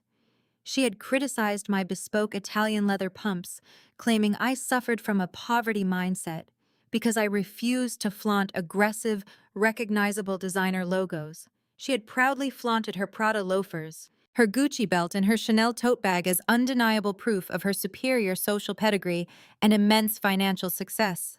But I had spent weeks meticulously reviewing the unredacted corporate credit card statements for opulence events. I knew the exact sickening truth about her wardrobe. Every single item she was currently wearing to project her fake wealth had been stolen. She had systematically embezzled hundreds of thousands of dollars from her own event planning company to fund her insatiable, pathetic need to look important. The Prada loafers she had just ruined with her own spilled drink were purchased using funds explicitly earmarked for a charity gala's floral arrangement. The oversized Gucci belt cinching her waist was bought using the deposit money from a naive bride's modest wedding budget. The coveted Chanel tote bag she was currently clutching like a life preserver had been acquired by draining the payroll account meant to compensate her hard-working working-class event staff. She was not a successful businesswoman. She was not a member of the Atlanta elite. She was a petty thief wearing stolen designer labels, parading around high society while actively robbing the people who trusted her with their special moments. She had always equated financial responsibility with a lack of ambition, mocking my strict adherence to budgets while she actively committed corporate fraud just to maintain an illusion. "You built an entire career on the fumes of other people's hard work," I said, my voice dropping an octave, ringing with absolute undeniable authority. You used my ex-husband's stolen money to open doors you never earned. You used your clients' deposits to buy those shoes on your feet. You stole from the florists, the caterers, and the decorators who actually did the heavy lifting for your events. You are a fraud, Vanessa, and today the illusion officially comes to an end. I turned slightly to the senior corporate attorney standing to the left of Kendrick. Without a word, the attorney stepped forward and produced a sleek, heavy gold fountain pen from the breast pocket of his tailored suit. He handed the pen to me with a respectful nod. The final liquidation order, the attorney stated clearly, pointing to the bottom of the document resting on top of my leather folder. It just requires the chairwoman's signature to initiate the immediate sale of all seized assets. Vanessa let out a loud, strangled sob. "Simone, please!"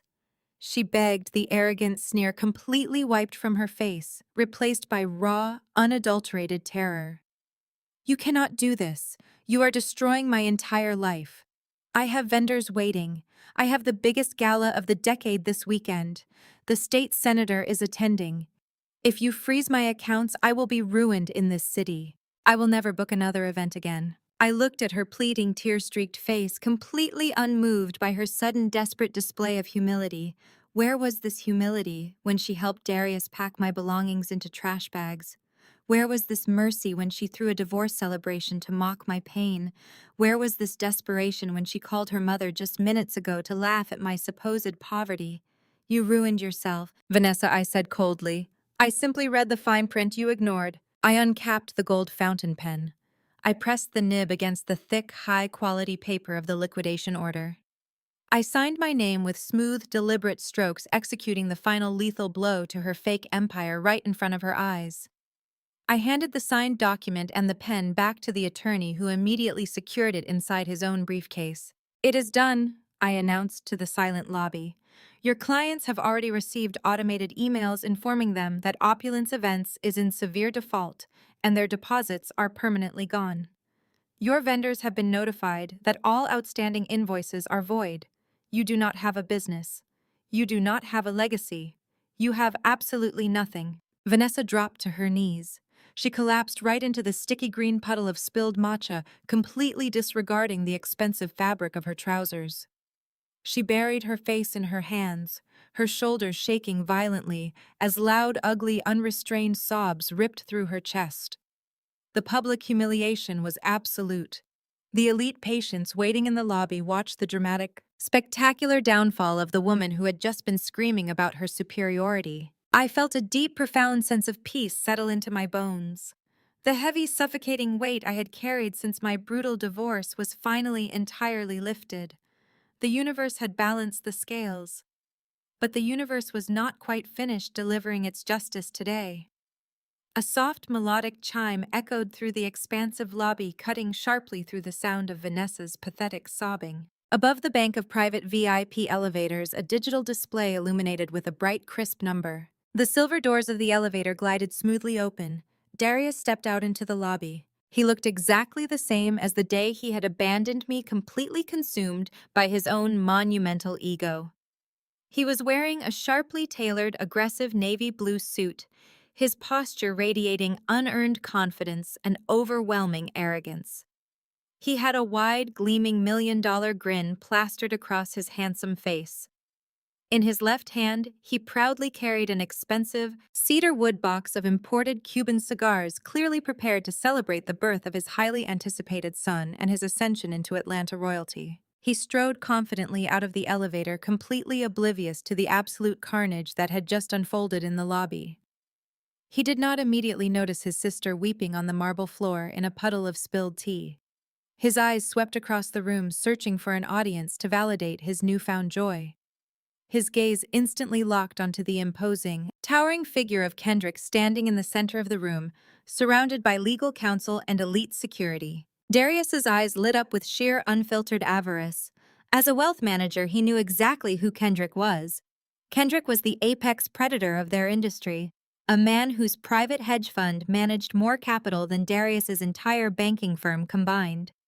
Kendrick was the ultimate networking target, a billionaire titan whose mere handshake could elevate a mid-level manager's career into the stratosphere. Darius immediately puffed out his chest, abandoning his search for his sister, and made an aggressive, eager beeline straight toward the billionaire, clutching his box of cigars like a golden ticket.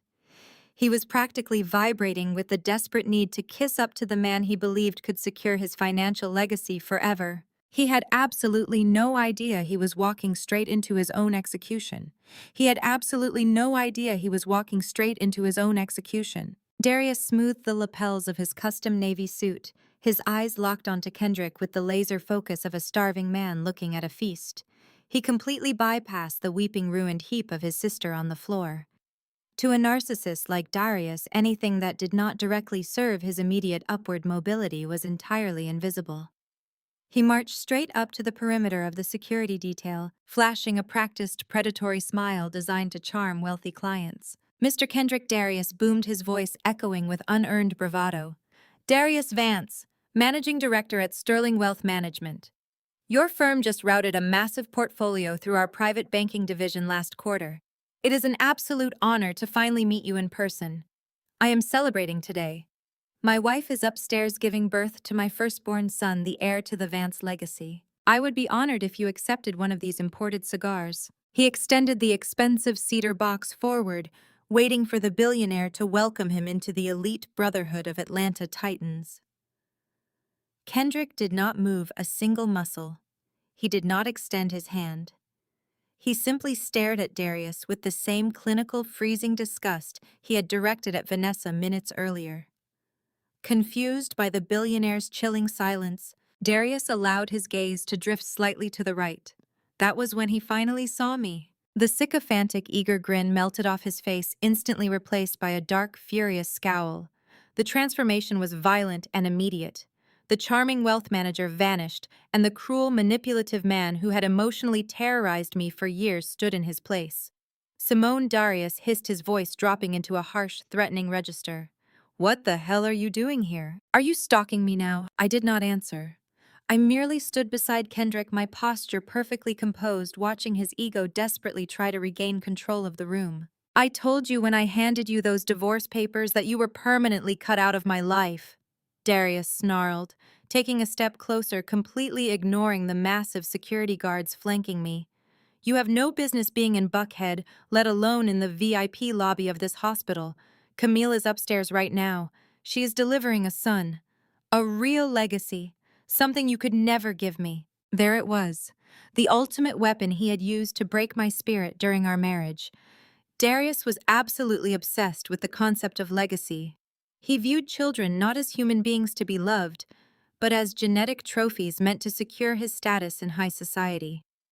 During our marriage, when the stress of his financial abuse caused me to suffer a devastating health crisis, he did not comfort me. He looked at me with cold disappointment and told me my working-class body was not equipped to carry greatness. He convinced himself that I was a biological and social deadweight. He needed a woman with a superior pedigree, someone who possessed the old money bloodline that could automatically grant his future son access to the exclusive prep schools and elite social clubs of Atlanta. He sought out Camille specifically because she possessed the exact societal resume he craved.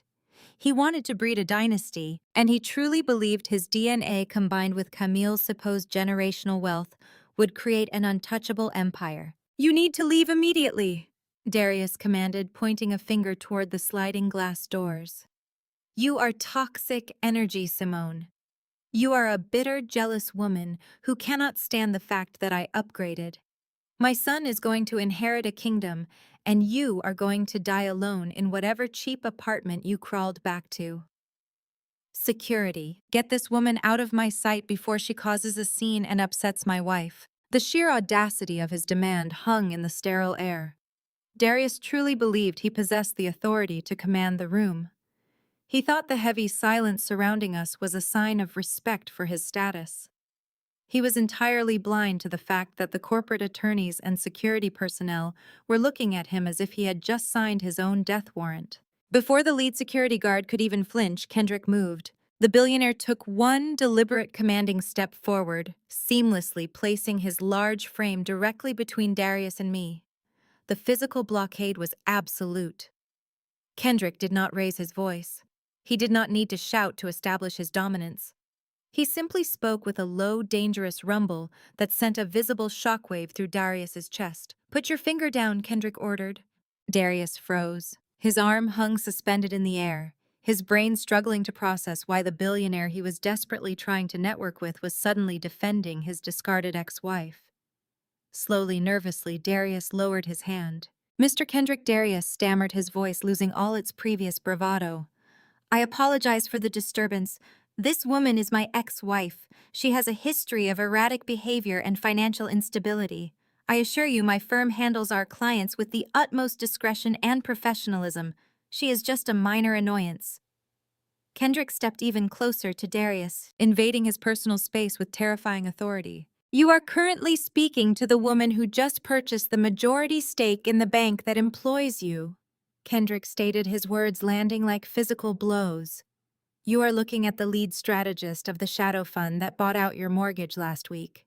And as of 10 minutes ago, you are standing in a building that she now legally owns." Darius stopped breathing.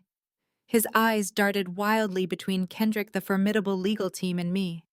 He looked down at the floor and finally noticed Vanessa, his sister, weeping uncontrollably in a puddle of spilled tea, clutching a worthless liquidation notice. The reality of the massacre was finally penetrating his thick skull. "You lease cars you cannot afford," Kendrick continued, his voice dripping with lethal contempt. "You leverage assets you do not own. You steal from the women who support you to fund a lifestyle that is entirely fraudulent. You are a mediocre employee at a mid-level wealth management firm, and you just ordered the chairwoman of your parent company to leave her own building." Kendrick reached out, gently took my hand, and pulled me forward so I was standing right beside him. An equal partner in every sense of the word. "Address my fiancée with the respect her title commands, or I will personally ensure you never work in the financial sector of this country again," Kendrick finished. Darius was physically trembling. The box of expensive cigars slipped from his sweaty grip, clattering against the marble floor. The exquisite, carefully constructed facade of his Atlanta high society life was rapidly disintegrating. He looked at me, truly seeing me for the first time in years. I was no longer the exhausted, terrified woman trying to balance his checkbook at 2 in the morning. I was a corporate titan standing beside a billionaire holding the absolute power to crush him with a single signature. Before Darius could formulate a single word of defense or apology, the rhythmic clicking of hurried footsteps echoed through the lobby. A man in a sharp gray suit bearing the official name badge of the hospital's chief financial administrator practically sprinted across the marble floor. He looked frantic, clutching a thick clipboard to his chest. He bypassed the security detail after flashing his credentials and stopped directly in front of Darius. The administrator was sweating profusely, clearly panicked by a situation unfolding upstairs. "Mr. Vance," the administrator gasped, trying to catch his breath. "I apologize for the interruption, but we have a critical situation regarding the Platinum Birthing Suite. There has been a severe complication with your billing profile." Darius seized the interruption like a drowning man grabbing a life preserver. He immediately puffed out his chest, desperate to regain some semblance of power and authority in front of Kendrick and myself. He wanted to prove that he was still a man of immense means, capable of handling any financial discrepancy with a simple swipe of his hand. "A complication?" Darius scoffed, straightening his tie and projecting a loud, annoyed tone. "That is absolutely unacceptable. My wife is delivering the heir to the Vance legacy right now. We demanded the premium suite, the private chef, and the elite neonatal care team. I specifically instructed your admissions desk to keep a card on file for any incidentals. This should be a seamless experience." "Sir, that is exactly the issue," the administrator replied, his voice tight with anxiety. "The credit card you placed on file has been declined, repeatedly. We attempted to run the authorization for the initial $30,000 deposit required for the Platinum Suite, but your bank flagged the transaction for insufficient funds. We then attempted to run your secondary cards, but they all returned codes for severe delinquency." Darius's face turned a violent shade of ashen gray. He frantically reached into the inner pocket of his suit jacket and whipped out a heavy matte black metal credit card. He shoved it toward the administrator's chest with aggressive, trembling force. "Run this one," Darius commanded, his voice pitching higher with desperation. "It is a premium corporate card. There are no limits. Just run the card and get back upstairs to ensure my wife has everything she needs. I will not have my son born in a standard room like some commoner." The administrator did not take the card. He looked at Darius with a mixture of pity and extreme discomfort. "Sir, we already attempted to run that specific corporate card 10 minutes ago," the administrator stated clearly, ensuring his voice carried. "The issuing bank informed us that the account was frozen early this morning due to a comprehensive fraud investigation. Your firm canceled your access privileges. As of this moment, your outstanding balance for the suite, the medical staff, and the luxury amenities is well over $50,000. And your wife's family insurance policy has also been flagged as completely invalid." Darius froze. His arm remained extended, holding out a useless piece of black metal. The grand, opulent illusion he had spent years building was publicly and humiliatingly shattering into a million irreparable pieces. He turned his head slowly, looking at me with wild, terrified eyes, silently begging for an explanation he already knew the answer to. I stepped forward, leaving Kendrick's protective side, and walked right up to the man who had actively tried to ruin my life.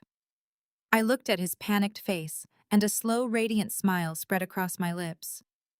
"Did you really think I just bought your mortgage, Darius?" I asked softly, letting the silence of the room amplify my words. "I bought your entire reality, but that is not even the best part." I opened my leather folder and pulled out a single sheet of paper, holding it up so he could read the bold, undeniable truth printed on the page. "You chose Camille because you wanted a legacy," I said, my voice ringing with total victory. "You wanted old money. You wanted a woman who could fund your empire." But my audit team found something highly entertaining when we seized her family's trust accounts this morning. Darius stared at the paper, his eyes widening in absolute horror as the reality of my words hit him. "Camille's family has been bankrupt for a decade," I revealed, delivering the final fatal blow. "Her old money is completely gone. She married you because she thought your fake wealth could pay off her crippling mountain of secret debt." Darius stared at me, his jaw slack, his eyes blinking rapidly as his brain short-circuited under the weight of this massive revelation. He looked down at the sheet of paper in my hand, desperately trying to find a miscalculation, a typo, any shred of evidence that I was lying. But numbers never lie. I had spent my entire career mastering the art of forensic accounting, and the financial autopsy I had performed on his new wife's family estate was an absolute masterpiece of indisputable facts. "Camille's grandfather might have built a real estate empire in the 90s, I continued, my voice steady and echoing across the hushed lobby. "But her father squandered every last dime of it on failed development projects and bad offshore investments. The gated estate in Buckhead. It has been heavily mortgaged 3 times over and is currently facing foreclosure. The designer couture she flaunts at charity galas rented or bought on credit cards that are currently in collections. Camille does not have a trust fund, Darius. She has a mountain of debt. And when she met a flashy wealth manager leasing a Maserati and buying rounds of imported champagne at the country club, she thought she had found her ultimate golden ticket. She thought she had found her savior. She thought she had found her personal ATM. A strangled, pathetic noise escaped Darius's throat. He stumbled backward, bumping into the heavy mahogany reception desk. The pristine, untouchable legacy he thought he was building was nothing more than 2 parasites actively trying to suck the lifeblood out of each other. The sheer cosmic irony of the situation was intoxicating. For the entirety of our marriage, and especially during the brutal, agonizing months of our divorce, Darius and Vanessa had campaigned endlessly to brand me as a gold digger. They sat in their exclusive church pews whispering that I had only married Darius for his supposed wealth. They painted me as a greedy, ungrateful street rat who was trying to bleed him dry. They weaponized that term to isolate me, to humiliate me, and to justify their horrifying financial abuse. They broke my heart and my bank account, claiming I was the thief. But the absolute truth, the quiet reality I had carried alone in the dark for 2 years, was that I was the only person in that entire family who ever worked an honest day in her life. I paid the utility bills and the mortgage, while Darius funneled my hard-earned salary into his fake high society persona. They projected their own profound financial desperation onto me. They were the gold diggers, actively searching for a mine they could exploit, and they had eventually turned on each other. I watched Darius grip the edge of the desk, his knuckles turning white as he tried to keep himself upright. Kendrick remained an imposing, silent sentinel at my side, his very presence serving as a lethal reminder that I was fully backed by unlimited, untouchable power. But my engagement ring and my new title were only part of the destruction I had prepared for today. I turned my attention to Vanessa, who was still crumpled on the marble floor, her expensive clothes stained with sticky green liquid. She was sobbing quietly now, broken and thoroughly defeated. "You two really should have been more careful when selecting a shadow lender for opulence events," I said, shifting my gaze between brother and sister. When my acquisitions firm purchased the debt portfolio for Vanessa's failing business, we were legally required to perform a comprehensive forensic audit of all linked financial institutions to assess the risk of our investment. Since Vanessa proudly listed her brother, a managing director at Sterling Wealth Management, as her primary financial guarantor, my team was granted full legal authorization to audit your professional accounts as well, Darius. Darius's eyes snapped up to meet mine. The color that had slightly returned to his face drained away entirely, leaving him looking like a walking corpse. He knew exactly what an audit would uncover. He knew the skeletons buried deep in his ledgers. "Did you honestly believe you could siphon client funds indefinitely without anyone noticing?" I asked, letting my voice carry the full terrifying weight of my accusation. The entire lobby seemed to hold its breath. Even the security guards stiffened at the mention of corporate theft. "You and Vanessa orchestrated a truly pathetic embezzlement scheme." I continued, laying out their crimes with surgical precision. "Darius, you abused your position as a wealth manager to illegally skim percentages off the top of your older, more vulnerable clients' portfolios. You created fake administrative fees and hidden management charges. Then, you funneled that stolen capital directly into Vanessa's failing event planning business through a series of fabricated vendor invoices. You used stolen money to fund her fake galas, and she kicked the cash back to you to pay for your luxury car leases and country club dues. You built a money laundering operation right under your employer's nose just to maintain the illusion that you were wealthy." Darius began to shake his head rapidly, a desperate, frantic denial of the absolute truth. "No, no, that is not true. Simone, you are lying. You cannot prove any of that." "I do not have to prove it," I replied, closing my leather folder with a sharp, definitive snap. "My team of forensic accountants already proved it. We compiled a 600-page dossier documenting every single illegal wire transfer, every fake invoice, and every manipulated client statement spanning the last 36 months. When Kendrick and I finalized the acquisition of this hospital network, we also completed the majority stake buyout of your bank, Darius.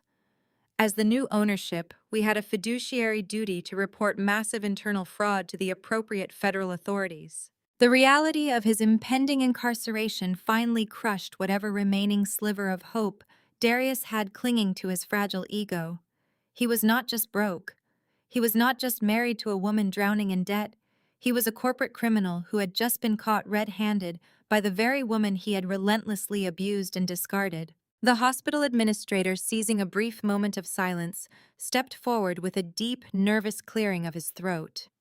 He looked at Darius with zero remaining professional courtesy. "Mr. Vance," the administrator stated, his voice firm and unwavering, "regardless of your personal legal issues, this hospital requires immediate payment for the services currently being rendered in the Platinum Suite. The balance is $53,000. Since your corporate card is frozen and your wife's insurance is invalid, I need an alternative method of payment right now. If you cannot produce the funds, we will be forced to immediately transfer your wife from the luxury birthing suite to a standard shared recovery room on the public ward, and you will be escorted off the premises by our security staff." Darius looked at the administrator, his mouth opening and closing like a suffocating fish. He patted his pockets, searching for a miracle that did not exist. He looked at Vanessa, who was currently unable to even pay for her parking ticket. He looked at Kendrick, who stared back with eyes as cold and unforgiving as a winter storm. Finally, in a moment of supreme pathetic desperation, he looked at me. "Simone, please." Darius begged, his voice cracking, entirely stripped of his pride. He took a stumbling step toward me, his hands raised in a gesture of surrender. Please, you have the money. You own the building. Camille is upstairs. She is innocent in all of this. My son is being born. You cannot let them throw my family out into a public ward. Please just cover the bill. I will pay you back. I swear I will do whatever you want. I looked down at the man who had destroyed my credit, ruined my reputation, and tried to drive me to suicide just 2 years ago. I looked at the man who had mocked my working-class background while actively stealing from innocent people. I felt absolutely nothing. No anger, no sadness, no pity, just a profound clinical emptiness. I am not a charity, Darius, I said, my voice echoing the exact phrase his mother used to describe me. And you are officially out of time. Before Darius could fall to his knees to continue begging, a sound pierced the heavy atmosphere of the VIP lobby. It started as a faint, distant wail, growing rapidly louder and more urgent with each passing second. The unmistakable piercing shriek of heavy sirens approached the main entrance of the Sterling Medical Center. The flashing red and blue lights began to bounce aggressively against the polished glass doors, casting chaotic dancing shadows across the pristine marble floors. Vanessa let out a sharp, terrified scream, scrambling backward until her back hit the reception desk. Darius spun around, his eyes widening in sheer, unadulterated panic as the reality of my words finally manifested in the physical world. The heavy glass doors slid open with a violent rush of air. The heavy glass doors slid open with a violent rush of air. 5 federal agents wearing tactical jackets with FBI emblazoned in bold yellow letters strode into the Sterling Medical Center lobby. Their expressions were entirely devoid of emotion, operating with the terrifying clinical efficiency of a localized hurricane.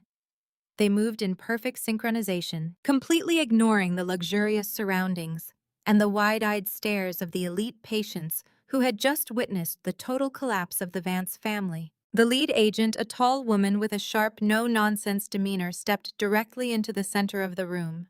She held up a gold shield and a thick stack of warrants. Darius Vance and Vanessa Vance, she announced, her voice slicing through the thick, panicked silence of the lobby. You are both under arrest for multiple counts of corporate embezzlement, wire fraud, and money laundering. Vanessa let out a guttural, terrifying shriek. She scrambled backward on the marble floor, her ruined designer shoes sliding uselessly in the sticky matcha spill. 2 agents immediately flanked her, hauling her up by the arms of her expensive stolen blouse. She thrashed and wailed, screaming for her mother, screaming for Darius, screaming at the universe for holding her accountable. The metallic click of handcuffs snapping shut around her wrists echoed loudly, a sharp, defining punctuation mark on her fraudulent existence. Darius did not fight. The remaining fight had been entirely drained from his body the moment I revealed the truth about Camille. He looked at the agents approaching him, then looked back at me. In a final, desperate, sickening display of manipulation, the man who had mentally tortured me for years collapsed onto his knees. The sharp thud of his knees hitting the hard marble reverberated through the lobby. He reached out his hands, grasping frantically at the empty air between us. "Simone, please!" Darius sobbed, genuine tears streaming down his face as the crushing weight of federal prison suddenly became his absolute reality. "Please do not do this to me. I know I hurt you. I know I was a fool. But we were married. We stood in front of God and promised to love each other. I loved you, Simone. I really did. You were a good wife. You were the only one who ever truly supported me. Please just tell them to stop. Tell your lawyers to drop the audit. I will give you everything. I will spend the rest of my life making this right. Do not let them take me away from my newborn son." I stood perfectly still, looking down at the groveling, pathetic shell of a man who had once convinced me I was unworthy of respect. I looked at his tear-stained face, searching for a single ounce of the love and loyalty he was now weaponizing to save his own skin. There was nothing there, just a parasite terrified of losing its host. Kendrick stood silently beside me, a massive, unmoving wall of protection. He did not intervene because he knew he did not need to. He knew I had completely conquered the demons of my past. I looked down at Darius, feeling zero emotion. No anger, no vindication, and absolutely no mercy. "Your family taught me a very important lesson during our marriage, Darius," I said, my voice echoing with chilling, absolute finality. You taught me that the weak do not have a voice, and the strong take whatever they want without consequence.